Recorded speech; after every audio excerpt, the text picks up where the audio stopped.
weekend ko. Ay, yan yung service sa kanya. Pinsan ko yung drive. Okay.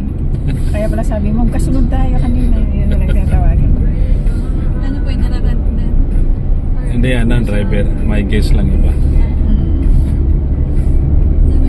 Pinaganda ko. Kaya nga, laki ng kita ni Kuya everyday. Hindi, ano mo, minsan may isa lang ang biyahe.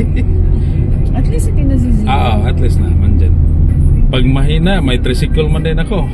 Airport din ako, magana turno. Iba talaga pag ang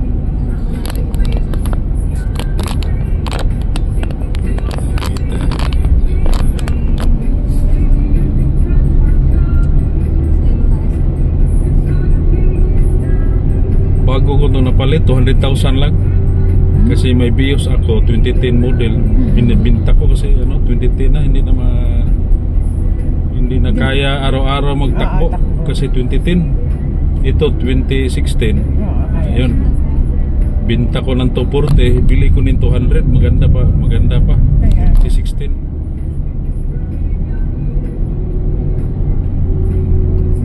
Pero nakabili sa Vios ko, pang service, so maganda sa kanya. Kasi pang opisina lang.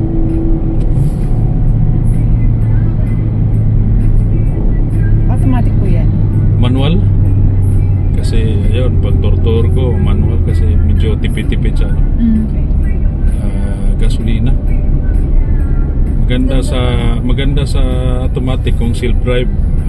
Yung magrenta. Yung magrenta kadalasan automatic yung hinahanap kasi parang lang. Ito pang tortor manual kasi para makaano sa Yes. gasolina. Tipid.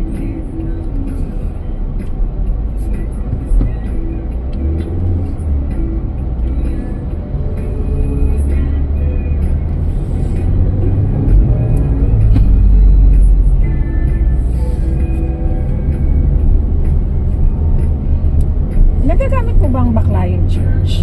Di ba parang bumigay po yun ng lindol? Hindi, Parang nagka-crack. yung bell tower niya parang pinalitan na. Okay. Yung sa baba original pa yan. Kasi yan sa Lindol na 2013 na malakas. Halos yung mga simbahan na bagsak. Ground zero. After namin ng yun, mga ganong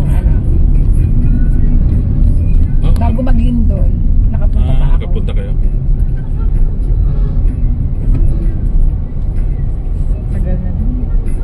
Tagal na, 2013. Kawawa kami, mga 3 months, 4 months kami nakamupon dito sa walang kuryente, walang tubig. Yun yung parang umisod yung dagat po, di ba? Oh, yung sa Lubog, parang yung Lubog eh. Parang yung simbahan, kalahati yung